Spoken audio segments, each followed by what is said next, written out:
Voces que generan opinión en Mesa de Noticias. Y ya estamos con él, lo hemos anunciado. Yo creo que nuestros demás columnistas nos van a empezar a reclamar porque a Luis Felipe lo anunciamos incluso el día antes. No, Les yo dijimos, creo que el día lunes partimos la semana y el jueves ya sabes. Pensamos en él. Y llegó con cuentas, porque así es él. ¿Cómo está Luis Felipe Slier? Muy buenos días a todos y a todas quienes nos escuchan. Un placer nuevamente estar con ustedes acá, ya más templada la mañana, no estaba tan fría como el día lunes, pero efectivamente, bueno, estaba puesta la cuenta del agua, tuve que entrarla, no la iba a dejar ahí que se perdiera porque Me dio las mucha cuentas risa que hay que pagarlas. Después nos iban a cortar el agua. Sí. Así es, entonces yo entrego lo que corresponde, así que no hay problema en esa materia. Ay, sí, bueno, las cuentas básicas que uno siempre tiene que tener ahí bien tipificadas para que efectivamente después uno no ande con esos temas de que se junten, los cortes en trámite, todas esas cosas. Así es. Bueno, hoy día vamos a partir de lo más macro hasta nuestra realidad local. Ayer todos esperábamos una información por parte de la Reserva Federal de Estados Unidos, la Fed, que es el símil de nuestro Banco Central, y obviamente, tal como todos esperaban, se mantuvo la tasa de interés, no hubo un alza, esto ya después de casi un año que venía con un alza sostenida la Reserva Federal. Ahora ya la mantiene estable, pero con un sesgo al alza. O sea, efectivamente se mantiene la Reserva Federal, vuelvo a repetir el símil de lo que hace nuestro Banco Central con la tasa de política monetaria, se mantiene ese sesgo al alza y es probable, muy probable, así lo planteó, que existan en los próximos anuncios de la Reserva Federal, a lo menos que suban o en una vez o en dos veces 25 puntos cada vez, en un total 50 puntos bases más, para llegar a un rango de casi 6% de la tasa de política monetaria en el caso de Estados Unidos.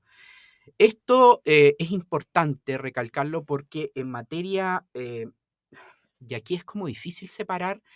Alguien dijo, bueno, hoy día ya economía es política, política es economía, es difícil separar en materia geopolítica, por ejemplo, los conflictos que se mantienen tensionados al planeta en general. Entonces hay conflictos que ya llevan más de un año, Rusia y Ucrania, y volvemos a repetir que eso es el granero del mundo. Entonces, como lo fue Argentina en su época, ahí hay grandes plantaciones en el caso de Rusia y Ucrania. Entonces se mantiene esta tensión, se mantiene el tema ahí en los alimentos, sin hablar del impacto a nivel de las vidas humanas que esto significa. Luis Felipe, ¿y tú tienes la sensación de que siempre ha sido así? ¿O ahora está más patente que política es economía y economía es política? Mira, lo que sucede es que nosotros hoy día tenemos que, y tal como lo he repetido ya un año y medio acá con ustedes, creo que tenemos que entender de que las cosas, el gran efecto mariposa, que las cosas que pasan en otros lados no nos son inocuas, no nos son indiferentes, porque hoy día el modelo que adoptó el mundo en general es un modelo de una economía abierta, que es una economía en la cual hay términos de intercambio, en la cual yo necesito al otro para intercambiar. Si esto volvemos a lo que significó el trueque, bueno, yo en forma muy coloquial te puedo decir, bueno, yo te voy a dar 7 gallinas y tú me puedes dar un chanchito. Entonces, siempre existió estos términos de intercambio muy coloquial, como te digo, pero en general yo creo que esto es porque vivimos en un mundo globalizado. Y esta tensión geopolítica no solo se da en ese ámbito, no nos olvidemos que hay una tensión incluso que a veces no tiene la relevancia en los medios, que es la tensión que existe entre China y anexar Taiwán. Taiwán para China siempre ha sido una provincia, entonces no es un país independiente, que incluso es reconocido por muy pocos otros países, pero el que lo reconoce es Estados Unidos. Entonces, claro, aquí hay tensiones en que por un lado está Rusia tratando de anexar de alguna manera Ucrania, porque en términos de dimensión, de tamaño geográfico, Rusia es muy grande. Uno podría decir son 2, 3 veces Brasil en términos de geografía, pero en términos de economía, es del tamaño de Italia. O sea, no es grande, es pequeño. Lo que sí es una potencia nuclear. Entonces, en materias de potencia nuclear, obviamente que siempre hay que tener el cuidado y la reserva que uno tiene que tener. Entonces, eh, por ahí, por ese lado, China dijo, bueno, a río revuelto, ganancias pescadores, está distraída la atención por este lado, yo quiero volver a traer eh, Taiwán, porque efectivamente Taiwán es una economía que le puede aportar un PIB per cápita a China muy grande. Entonces, esto de la tensión geopolítica, cómo nos impacta a nosotros, y uno puede decir, bueno, y a mí que me da lo mismo que pase con China, si me da exactamente lo mismo, y no es así. Me da lo mismo lo que pase con Rusia, no es así. Si China hoy día es uno de los grandes motores que impulsa el comercio internacional, es uno de los grandes motores que genera de alguna manera que la economía se mueva y ha estado ahí como un gigante dormido. No nos olvidemos que ellos no se vacunaron Sí. porque, no por un tema de que sino que nos daban los números para vacunar 1.300 millones de personas, entonces que optaron por mantener hasta fines del año pasado un cierre total. Entonces, obviamente, eso impacta en la economía mundial, no es cualquier economía.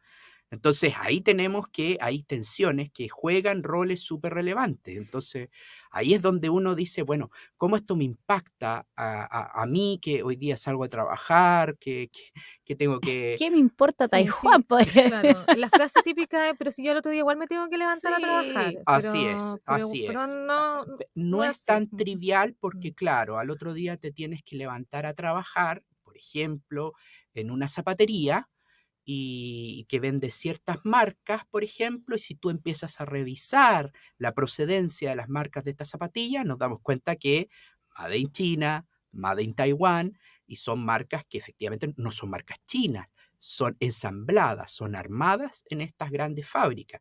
Entonces, obviamente, no es tan trivial. O sea, uno también está vendiendo productos que vienen de esos países, que son fabricados en esos países. Entonces estamos abiertos a un mundo. Y aquí hay un tema súper complicado porque ha empezado a darse una cierta de tendencia a querer cerrarnos, a querer antiglobalización. Y eso a un país como Chile, de 19 millones de habitantes hoy día, según la proyección, pronto vamos a tener un censo. Entonces, para un país tan pequeño como nosotros, ¿qué vamos a hacer? ¿Vendernos el salmón a nosotros mismos? La cantidad de cobre, que, bueno, podríamos hasta fabricar casas de cobre. Si no podemos quedarnos con esas grandes producciones que hacemos. Necesitamos del comercio internacional. Necesitamos de abrirnos al comercio internacional. Por eso fue tan celebrado en términos generales, por el acceso al TTP-11, que eso permitió ratificar que Chile está abierto al comercio global y que de alguna manera nosotros podemos seguir manteniendo estos términos de intercambio, sobre todo para una región como la región del Biobío, que es una región exportadora, que es una región que tiene una vocación de puerto, es una región que está abierta al mundo y que debe potenciar más aún esa vocación de servicio portuario que tiene. Ay, Luis Felipe, yo sé que quizás me voy a salir un poquito, pero es interesante lo que pasa porque vemos en estos ejemplos que tú dices, en esta globalidad de la economía, que cada vez que en Europa o Asia algo sucede, impacta al resto del mundo sí o sí, tal como tú lo decías. Pero, ¿qué pasa con Latinoamérica que parece que no logra llegar a esos puntos de que pasa algo en Latinoamérica y la verdad es que no pasa mucho porque tenemos a una Argentina que sangra por años, que viene en una problemática que no es nueva, ahora está más agudizada, pero no es nueva. Solamente yo diría que Brasil podría ser por un tema quizás de volumen y de desarrollo, pero ¿qué pasa con Latinoamérica que no alcanza ese motor de decir, oye, está pasando algo en Latinoamérica, atención el resto del mundo? ¿O sí? ¿O es una percepción quizás equivocada? Primero, como tú lo dijiste, por volumen. O sea, Ya, también somos un son mercado chiquititos. relativamente pequeño y además que nos cuesta ponernos de acuerdo, siendo que tenemos incluso un idioma en común, Claro. nos cuesta ponernos de acuerdo. O sea, todo lo que hemos tratado de hacer, de formalizar en materia de tratados, de acuerdos, de operar como una gran comunidad, nunca ha resultado. Porque de ¿ya? hecho Estados Unidos está muy fuera de nuestro foco también. Es como, ya, acá Claro, abajo. México es más cercano a Estados Unidos, Canadá, a ese bloque. Entonces, ¿qué pasa? Y aquí volvemos al tema de política, no política de partido, política de cómo se arman o se gestionan los estados. ¿Cómo hacemos que en realidad tengamos gobernantes que den esa estabilidad y que den esa certeza en materias económicas? Entonces, obviamente, ¿por qué, claro, cuando tú dices pasa algo? Bueno, primero por tamaño. Segundo, porque hemos tenido en Latinoamérica, y el caso de nuestros vecinos es impresionante, es decir, el único caso de un país desarrollado que retrocedió. Y eso ha Y tenido, que tiene mucha riqueza. y eso, Yo creo que sigue teniendo y mucha. eso es el problema de cómo se administran los recursos o cómo se gobierna.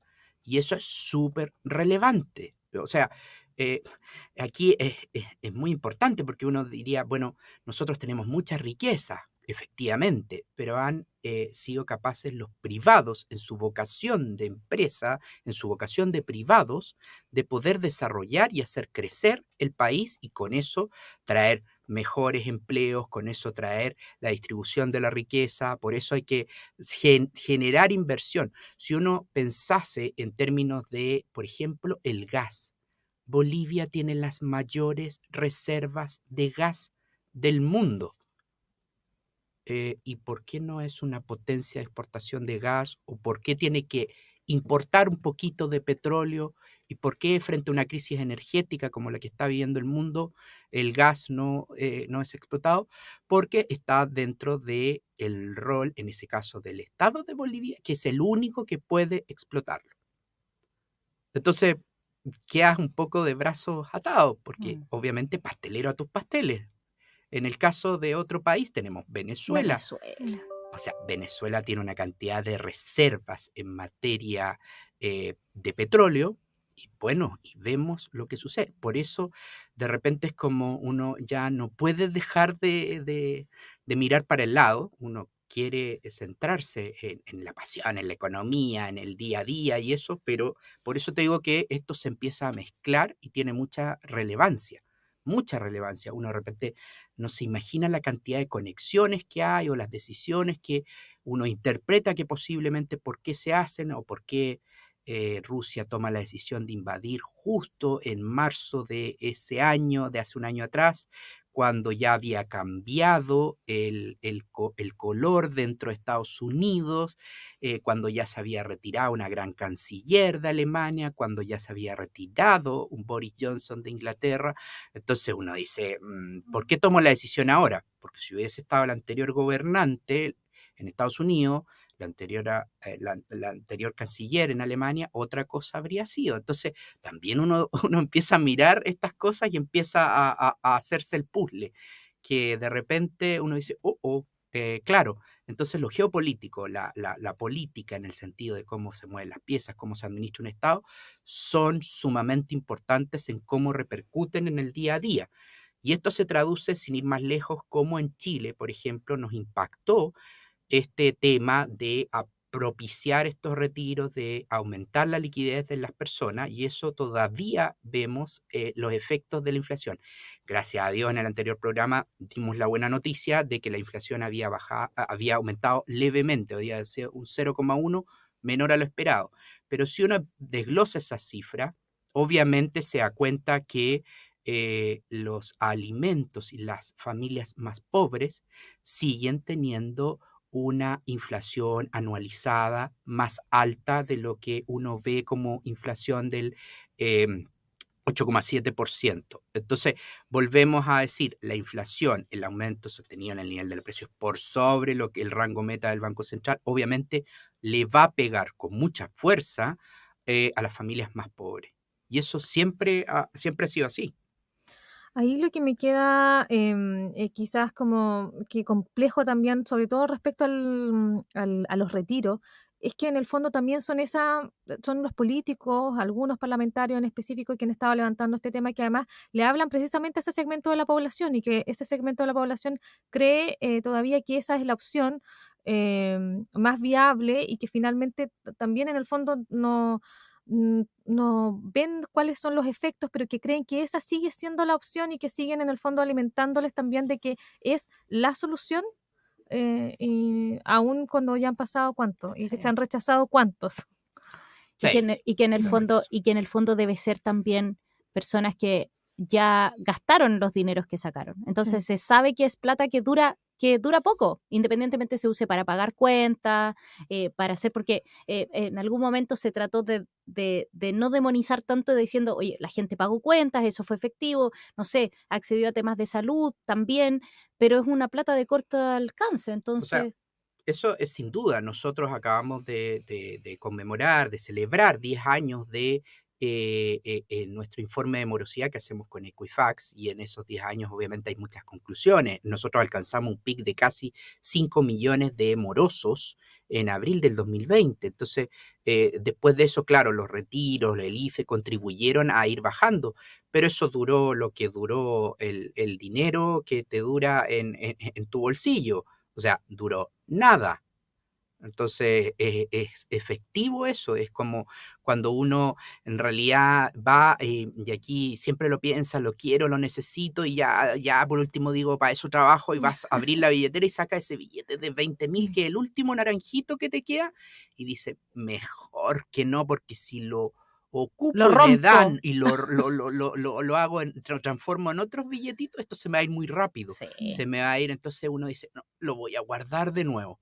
Entonces, como que quiere, no quiere destruirlo. El típico ese de esa moneda brillantita, ya la tuve que ocupar, ya eso es como...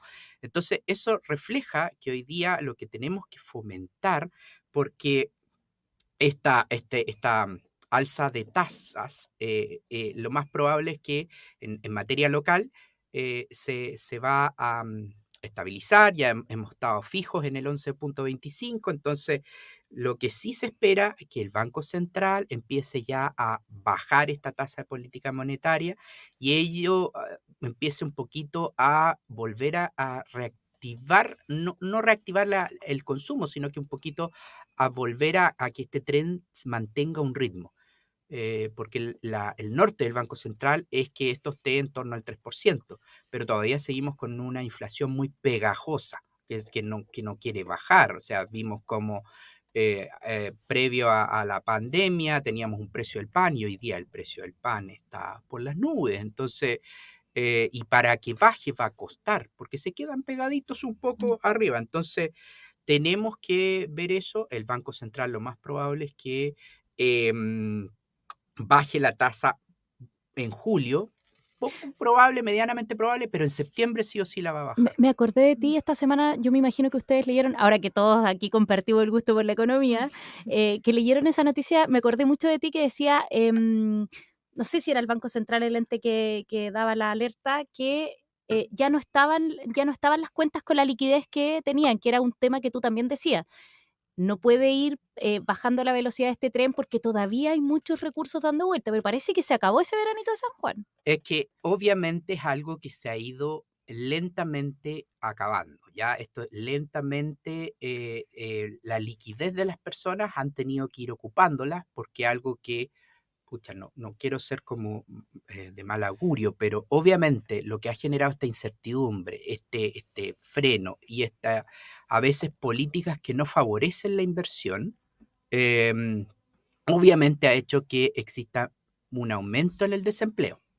Y esto va a generar incertidumbre. Entonces, si uno pudiera decir algo, diga, cuidemos el empleo, ¿ya? Cuidemos el empleo, fortalezcamos el empleo, porque si no, la gente tiene que echar mano a todos. Y esto es re fácil a veces decirlo desde un escritorio, porque claro, el desempleo es terrible, porque tú tienes que mantener un ritmo de gasto, aunque lo lleves a mínimo, pero es muy desesperante cuando tienes hijos, cuando tienes familia, cuando tienes que de verdad parar la olla, como se dice coloquialmente, no tienes. Entonces empieza a surgir el empleo informal, que te empiezas a acostumbrar a este empleo casi de subsistencia, y vemos como hay un aumento explosivo del comercio callejero, o sea, hay calles en Concepción que no se puede transitar, y empezamos con una espiral absolutamente negativa en términos de los comerciantes que están instalados, que deben cumplir con obligaciones impositivas de carácter municipal y de carácter tributario. Entonces uno dice, bueno, aquí hay una competencia un poquito desleal en esa materia. Entonces, claro, hay que llamar a normalizar, a regularizar eso. No puede ser que estemos así, o mirando para el techo en términos del comercio ilegal. Eso es un tremendo daño que le genera al pequeño comerciante, y más aún en estas épocas. Entonces, si tú vas a generar incertidumbre, eh, yo soy convencido que si a uno le preguntan, ¿es buen momento o te gustaría que aumentaran los impuestos? Con una mano en el corazón creo que a nadie le va a gustar y le van a decir, sí, yo quiero que me aumenten los impuestos. Puede haber, no lo discuto. Pero de verdad no sé si es el mejor momento para plantear una reforma tributaria. Otra más de las que ya hemos venido. Nunca va a ser un buen momento. Eso siempre sí, lo tengo súper claro. Pero efectivamente podemos un poquito correr el plazo en términos de esta discusión. Podemos centrarnos en cosas que hoy día debemos resolverlas ahora ya y no resolverlas en 2 años más. Porque claro, que nos atrasemos en la discusión de los impuestos, efectivamente, bueno, una reforma, porque parece que la reforma tributaria planteada en el último discurso presidencial parece ser que fuera una varita mágica, porque parece que si no se aprueba la reforma tributaria no vamos a hacer nada. O sea, si no se aprueba, no resulta esto. Si no se aprueba, no resulta esto. Pero lo que hay que hacer hoy día es preocuparnos de una situación que ayer salió anunciada, que fueron los resultados del CIMSE. Que Entonces, tú también, creo que fuera de micrófono lo habíamos conversado contigo también. entonces yo dije, cuidado, porque el tema de la educación es un tema que demora generaciones en volver a cambiar. La educación no es un proceso rápido, es un proceso lento.